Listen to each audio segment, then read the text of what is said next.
Muchas gracias, El. Perfecto, pues ya estamos grabando. Perdón para los que estén viendo la clase en YouTube. Ya me comí un poco de introducción en la parte de la regla cuarta, pero esta es la primer diapositiva para poder nuevamente a los que no se pudieron conectar, confirmarles que vamos a ver la regla cuarta de la hermenéutica, que tiene como título tomar en consideración el objeto o designio del libro pasado, ¿no? Entonces, veíamos que esta era una de las reglas más saltadas o excluidas y que cuando nosotros leemos, por lo regular, lo hacemos de manera aislada. Pero entonces, con este tipo de lectura, lo que hemos estudiado muchas veces, al dejarnos solamente llevar por el Espíritu Santo, perdemos muchos aspectos culturales que pueden resultar importantes al momento de estar leyendo un pasaje, dejando las cosas que son prácticamente ocultas a la vista, sin conocer el contexto, sin conocer lo que hay a profundidad, el sentido cultural, pueden quedarse solamente así sin entenderlo. Pero para eso vamos también a aplicar la regla cuarta de la hermenéutica, la cual va a significar que nosotros podamos saber para qué fue creado el libro, porque muchas de las veces nosotros podemos caer solamente en un entendimiento de acuerdo al contexto, de acuerdo al sentido usual y ordinario, y de acuerdo a la frase que tenemos solamente para entenderlo de forma externa, pero nosotros tenemos que pedirle a Dios que esta regla cuarta también nos ayude. ¿Para qué? Para que en el momento en que fue escrita, por ejemplo, alguna carta del apóstol Pablo, fuera para que específicamente nosotros pudiéramos aprender algo que en ese momento, por ejemplo, la carta a los romanos, verdaderamente lo que estaban viviendo en ese momento. Y para eso nosotros tenemos que entender que fue escrito por un propósito. Y si hoy en día nos podemos identificar con ese propósito, nosotros podríamos aprender a poder aplicar eso en nuestras vidas de acuerdo al propósito por el cual fue creado. Entonces, es necesario siempre tomar en consideración el objeto o el designio del libro o el pasaje en el que se encuentran las palabras o las expresiones que son oscuras delante de nuestros ojos, para así poder tener un entendimiento integral.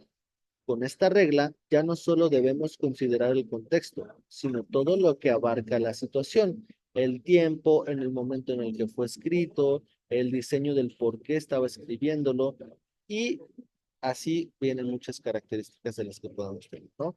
Esta regla es la aplicación de las reglas anteriores con un panorama mayor, por si las anteriores no nos dan el suficiente resplandor al poder abrir las escrituras. Si a lo mejor ya estudié las palabras, ya estudié la frase y ya estudié el contexto y aún no me queda claro por qué les dice a los Gálatas, Gálatas insensatos, es un ejemplo, podríamos entender con el diseño y el propósito por el cual fue escrito la carta a los Gálatas, podremos nosotros saber que ellos fueron insensatos porque a lo mejor no siguieron de forma adecuada las indicaciones que se les dieron al principio, que ellos fueron creados como una iglesia. Entonces, por eso es que es necesario que si nosotros no, con estas tres reglas que hemos tenido como aprendizaje, no nos queda claro algún texto, para esto va a ser la cuarta, porque van a disipar, van a remover la dificultad y ahí va a entrar el complementar el estudio con lo demás. Y ese algo más, nosotros vamos a ver que pues podemos hacer una pregunta como introducción. ¿Cómo yo puedo adquirir la comprensión del propósito o el designio de un libro o de un pasaje? Y la respuesta es sencilla. Cuando yo estudio y analizo las situaciones que no están explícitamente precisas o visibles en un libro. Para eso es importante tomar en cuenta en qué ocasión, con qué motivo y a qué personas fue escrito originalmente para poder interpretar el texto que leemos. Un ejemplo para identificar el designio que puede ser en algún libro de la Biblia puede ser el ejemplo de Hechos, el cual tiene como propósito el conocer la relación del inicio de la historia de la iglesia y que es una continuación de la historia plasmada en los evangelios. Obviamente ya vemos que en el libro de los Hechos ya no está nuestro Señor Jesús y a partir de ahí el Espíritu Santo los acompaña a los discípulos para poder predicar el evangelio y que juntos el Espíritu Santo y los apóstoles pudieran impactar el corazón de más y más personas que estaban alrededor del pueblo de Israel. ¿Por qué? Porque se fueron a viajes misioneros a donde ya no estaba específicamente Israel, sino ya fue prácticamente a Roma, fueron prácticamente a todas las provincias de cercanas, por ejemplo, a Turquía, Asia Menor, el Asia Menor que conocemos hoy en día, fueron a Chipre, fueron a todos los alrededores del Mediterráneo para saber que en ese momento se estaba expandiendo la palabra de Dios, a pesar de que hubiera muchas dificultades para ello. Uno de ellos era la persecución. Pero ese designio podemos encontrarlo en el libro de Hechos, que solamente es una continuación de historia, dejar plasmados los hechos, los acontecimientos más importantes, para que en ese momento, cuando nosotros lo leamos, sepamos que podríamos pasar dificultades, cosas a causa del Evangelio. Y obviamente ya continuando con las cartas que en este entonces Pablo escribió, dice, pues no me avergüenzo del Evangelio porque es poder de Dios. Y que dice, pues que no te avergüences y que podrías pasar penalidades, podrías pasar muchísimas cosas. Y uno de esos fue, pues, en este caso Pablo, pues casi murió apedreado. Podemos ver que todas estas cosas pueden estar sucediendo en nuestras vidas y que eso no nos va a impedir el poder seguir predicando el Evangelio. Entonces, ahí podemos empezar a entender que el designio y el propósito del libro va a ser para dejarnos recordar el por qué estamos leyendo esto. No nada más lo leemos por historia o por, ay, son ejemplos bien padres de hombres y mujeres que apostaron, que entregaron su vida a causa del Evangelio. No, ya entendemos que eso también nosotros tendríamos que hacer, aunque gracias a Dios ya no tenemos esa parte de persecución y de que por predicar el Evangelio nosotros ya estemos prácticamente crucificados o colgados en un plazo. Eso gracias a Dios no lo tenemos, pero sí a lo mejor podemos estar crucificados, podemos estar colgados de forma espiritual al burlarse de nosotros por predicar el Evangelio. Que nos van a decir, los aleluyos, son las personas que predican, son los que están todo el tiempo ahí hablando del Señor y que no pueden hacer las cosas que nos gustan a nosotros. Ese tipo de cosas. Para esto, el designio del libro es importante para que en eso nosotros podamos aplicarlo, ya a lo mejor no de forma puntual como lo dice el libro, pero sí podríamos aplicarlo de forma espiritual. Entonces, es un complemento a las demás reglas, pero también por sí sola podríamos empezar a entender o darle el entendimiento al libro antes de poder enfocarnos al contexto, a la frase o al sentido usual y ordinario de las palabras. Entonces, para continuar, podemos poner otro ejemplo, y otro ejemplo es la Carta de los Romanos, que lleva como un propósito el fortalecer la fe de aquellos que vivían en el centro mundial de la idolatría, detallando la salvación por la gracia de nuestro Señor Jesús y exponiendo principios fundamentales de la fe. ¿Y por qué lo escribió a los romanos así? Porque en ese momento la iglesia que estaba en Roma, pues al tener una corriente de muchas corrientes de pensamiento, al tener muchísimas cosas que estaban prácticamente ahí para poder menguar la fe de muchos, para eso fue la carta, para fortalecerlo y para que recordando los principios por el cual está fundada la fe, pudieran ellos no caer y tener la oportunidad de ellos salir adelante y de llevar el evangelio a cualquier persona, a toda lengua, a toda tribu, a toda nación. ¿Para qué? Para que el propósito fuera solamente llevar la palabra de Dios y que más y más personas se lo programa. Listo. Entonces, esta regla nos va a ayudar a entender y a encontrar el cómo fue escrito el libro y las circunstancias en las que vivía el escritor, provocando que nosotros interpretemos y adaptemos correctamente lo que estamos tomando del libro para así poder estudiarlo. Esto es importante que lo que tenemos como entendimiento podríamos ver que estas circunstancias sí van a marcar clave. ¿Por qué? Porque es la forma en la que, en este caso, por ejemplo, yéndonos al ejemplo de Romanos, cómo el apóstol Pablo vio a esa iglesia. ¿Y por qué se le dijo? ¿Por qué? Porque le preocupaba. Entonces, en ese momento, nosotros como intérpretes podemos decir, esta era la preocupación de Pablo, y si yo la transporto a mi día a día, yo puedo preocuparme como Pablo por lo que yo estoy viviendo, que puede ser algo similar de forma espiritual con la carta a los romanos. Entonces, en este caso, podríamos nosotros utilizar esta regla cuarta para que este designio y este propósito del libro sí afecte nuestra forma de estudiar ese libro. ¿Por qué? Porque ya no vamos a poder utilizar versículos aislados para que solamente nos quedemos con eso, sino que nosotros ya profundicemos aún más y lo apliquemos de acuerdo a lo que se inició, a lo que se inició explicando el motivo del libro y ya así poner nosotros llevar el estudio hacia lo que verdaderamente se estaba hablando. Entonces, hay casos en los que el designio consta en el mismo libro o pasaje, como por ejemplo el de toda la Biblia. ¿Y por qué el de toda la Biblia? Podemos irnos en ejemplo a Romanos 15:4 y segunda de Timoteo 3:16 y 17. Denme un momento.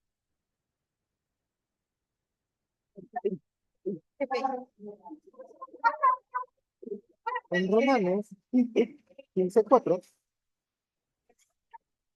dice la palabra de Dios, porque las cosas que se escribieron antes para nuestra enseñanza se escribieron, a fin de que por la paciencia y la consolación de las escrituras tengamos esperanza. Y si nos vamos a segunda de Timoteo 3:16 y 17, nos va a decir la palabra de Dios. 3:16 y 17. Toda la escritura es inspirada por Dios y útil para enseñar, para redarguir, para corregir, para instruir en justicia. Ya vemos el 17, a fin de que el hombre de Dios sea perfecto, enteramente preparado para toda buena obra. Entonces, entendiendo esto, podemos comprender que el designio de los evangelios, de las cartas, ya sea segunda y tercera de Pedro o el diseño de Tienes tu Proverbios. micrófono apagado. ¿Lo tengo apagado? ¿Perdón?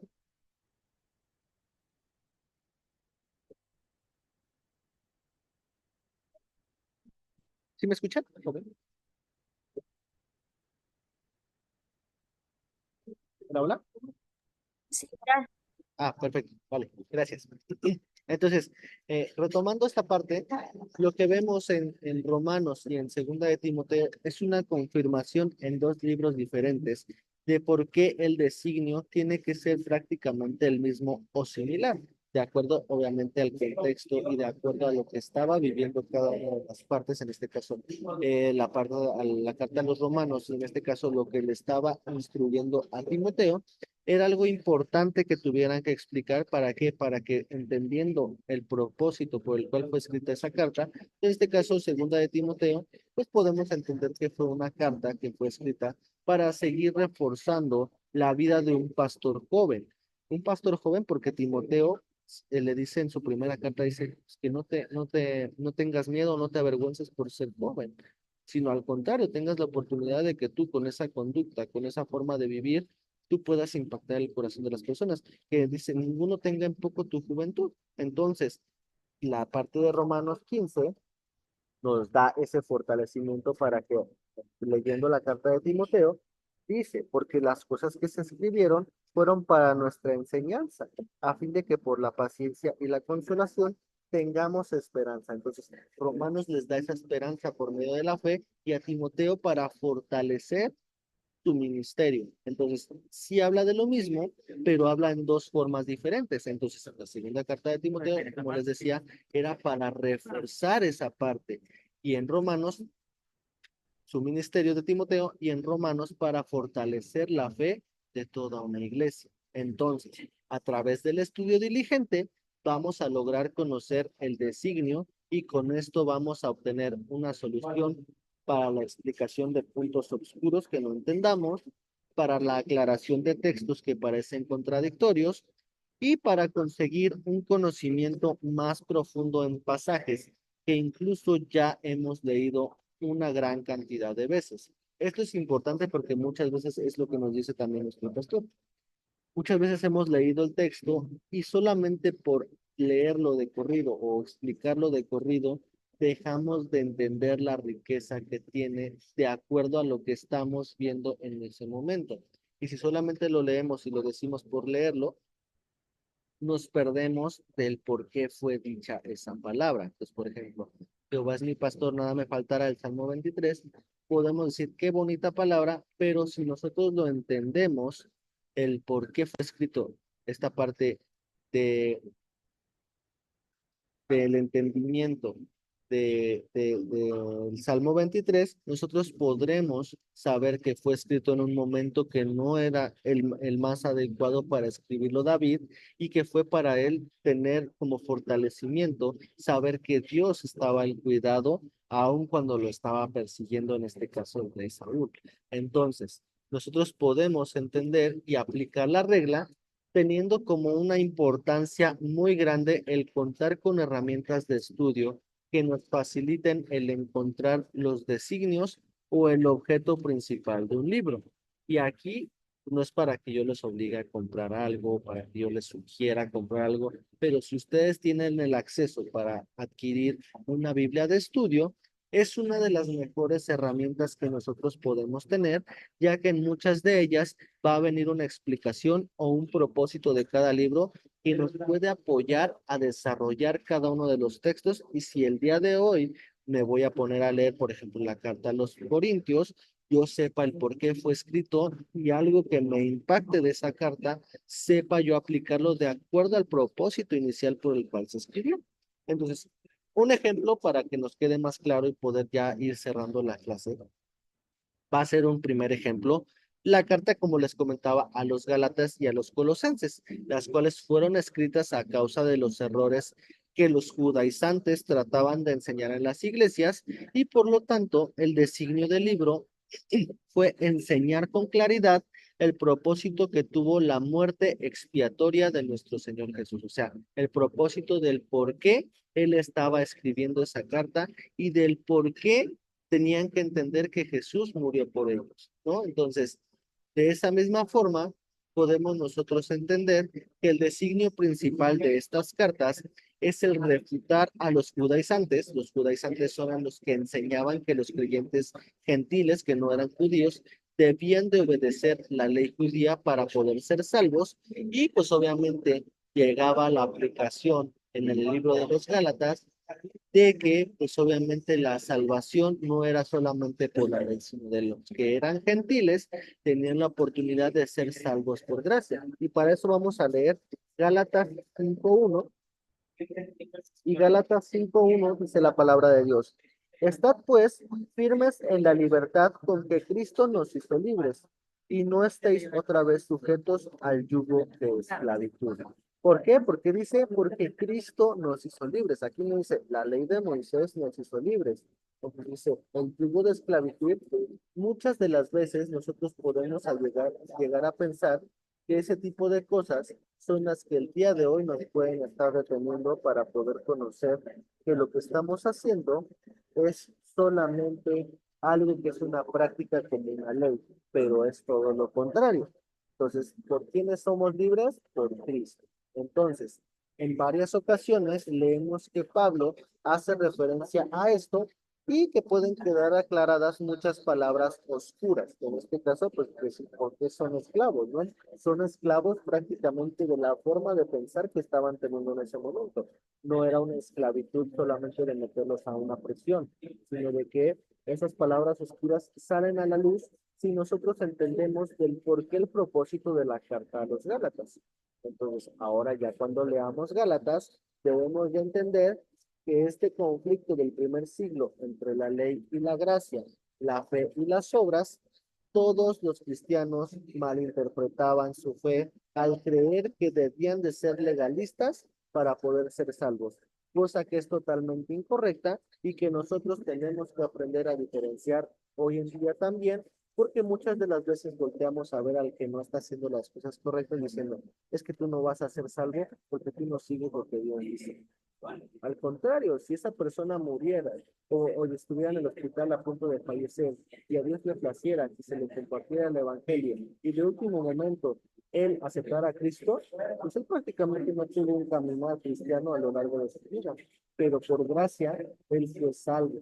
¿Por qué? Porque hasta el último momento él aceptó al Señor Jesús, se pudo arrepentir de sus pecados y para eso es el evangelio, para poderle predicar, para que no importando que esa persona dure 20 años haciendo lo incorrecto, a fin de cuentas nuestro esfuerzo por predicar la palabra rinda un fruto y que podamos llevar la salvación que es por gracia. más allá de lo que hagamos, es porque si a Él le plació que hiciéramos las cosas y que nosotros accediéramos a su reino, créanme que solamente por esa gracia podremos conseguir la salvación en nuestras vidas. Entonces, ahora ya entendemos que a los Gálatas los regañaba porque realmente ellos eran legalistas.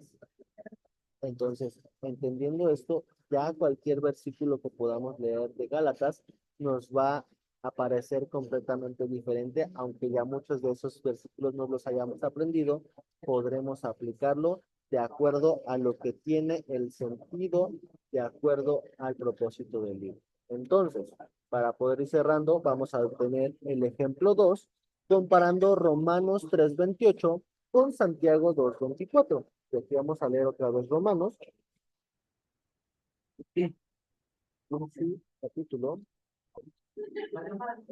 3:28.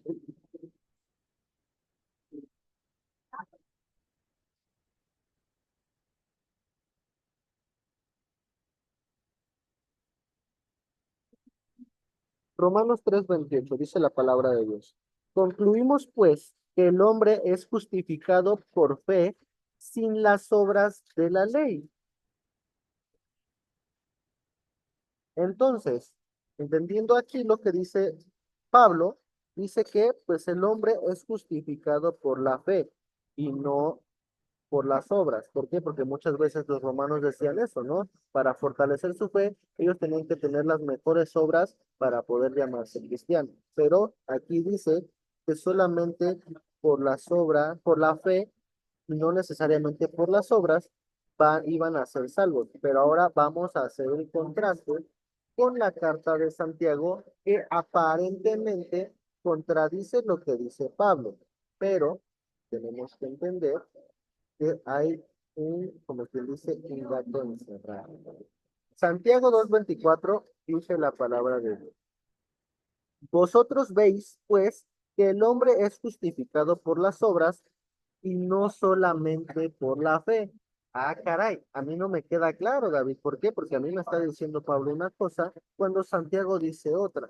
Entonces, a simple vista, pareciera que Santiago contradice lo que dice Pablo a los romanos, pero debemos de entender la situación en las que se escriben las cartas para poder saber que no se está contradiciendo. Esto es muy importante porque así muchas veces incluso vamos a poder defender nuestra fe y vamos a poder aplicar esta enseñanza a aquel que no conoce la palabra. Incluso nosotros podríamos también nosotros no conocer la palabra si nosotros no lo entendemos. Pablo en Romanos estaba combatiendo a los que creían que por hacer las obras de la ley de Moisés como medio de justificación ellos serían salvos, cuando es todo lo contrario.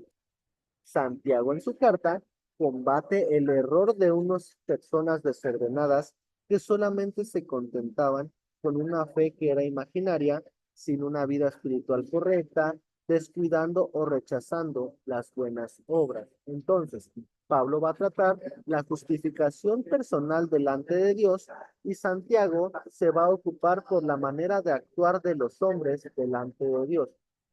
Entonces nos damos cuenta que cada escrito pues, valga la redundancia, cada escrito está escrito con un propósito diferente. Santiago ataca directamente esa parte de las obras, de las obras que tenía que tener una persona cristiana para aquellas personas conformistas, y Pablo trataba de hacer entender a las personas que eran judías de que no solamente por las obras iban a ser salvos, sino por esa gracia que Dios les daba a cada uno de ellos. Entonces, para ir terminando, Pablo hablaba de una fe puesta en el Señor y no en las obras que hacemos, mientras que Santiago habla de la fe en que se puede vivir diferente al aceptar a Cristo.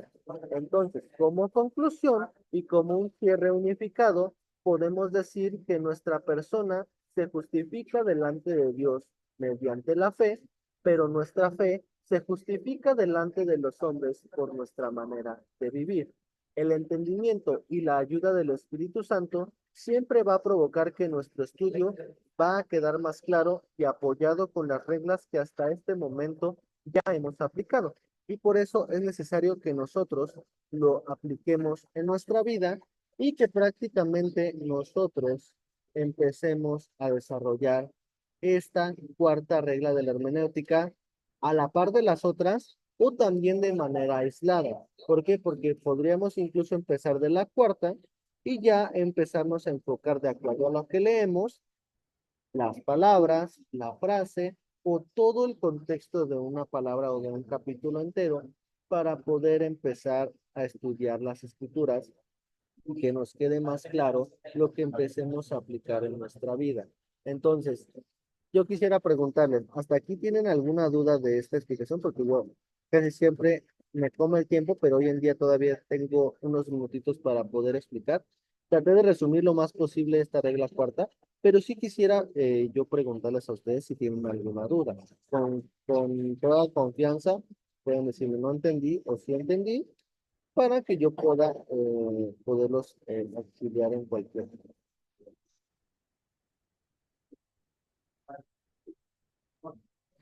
Pues yo, profe, nada más es como ver si yo entendí esta parte.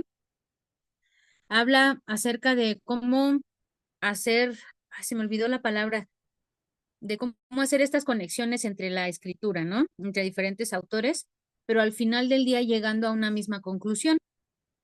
¿A qué me refiero? A que cada quien, como ahorita lo explicabas, está hablando acerca de la fe a través de las obras, pero las obras, pues, no, más bien nuestra mirada puesta en Jesús, que de ahí viene nuestra fe y que por eso tenemos que accionar, ¿no? La gente tiene que ver a Cristo vivo en nosotros, pero tener cuidado en que no nos desviemos. Yo tengo un ejemplo.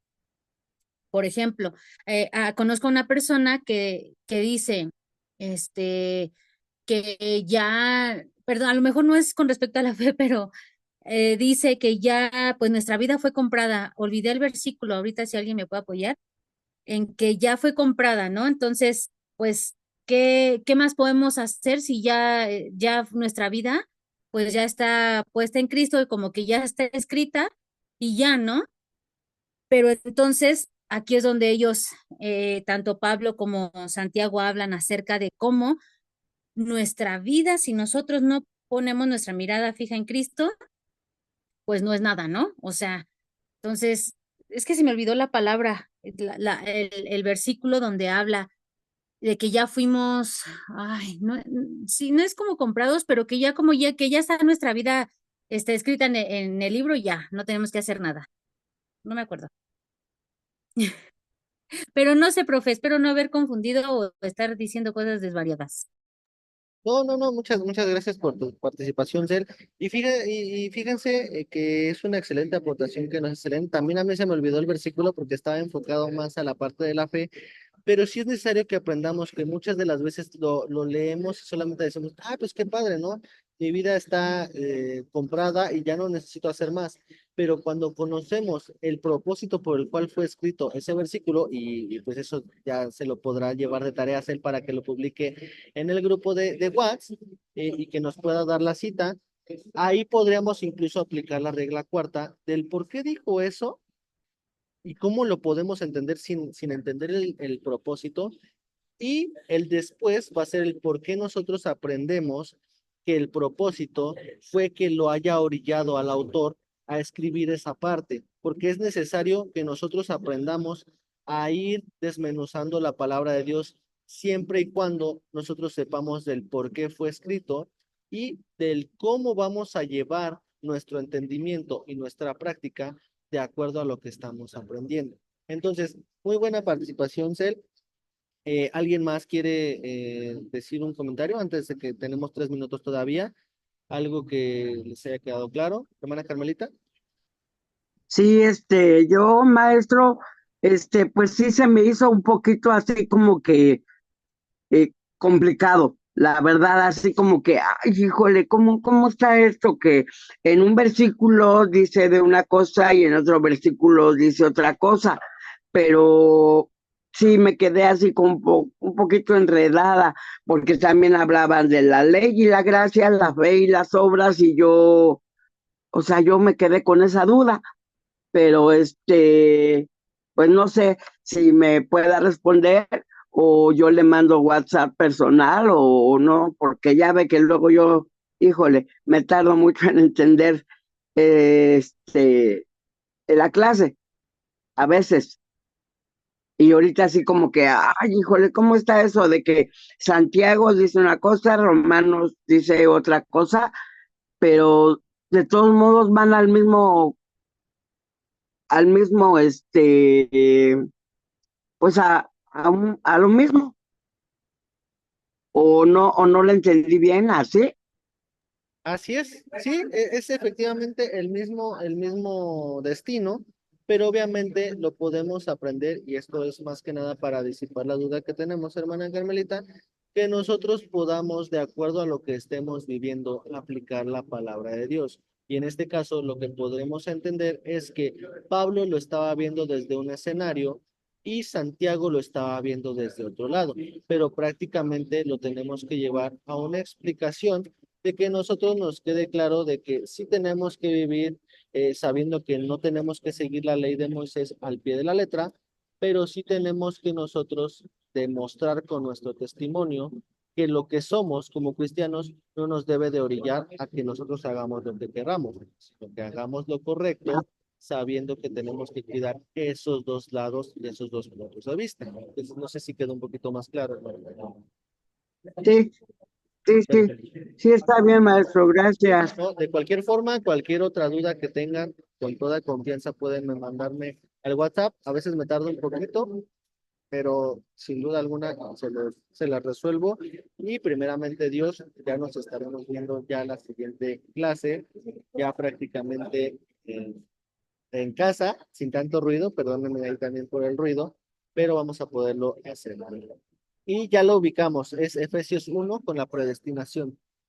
Entonces, efectivamente, la predestinación podríamos entenderlo solamente que unas personas fueron seleccionadas aleatoriamente, pero cuando lo que vemos es que la palabra se presenta a todos y que Él nos predestinó para que todos conociéramos, pero solo unos pocos van a querer aceptarla. Entonces, prácticamente con eso cerramos la clase, entendiendo, y ya les voy a llevar un desarrollo más adelante y en la explicación de la clase les voy a dar una explicación más clara de un propósito del libro y una cita, ¿vale? Para que no me quede corto con la explicación, ¿vale? Y si quieres, Cel, nos ayudas a escribir esta parte para que también la desarrollemos en la clase, ¿vale? Sí, prof. Vale. Nos vemos ahora sí. Me despido antes de que se me corte.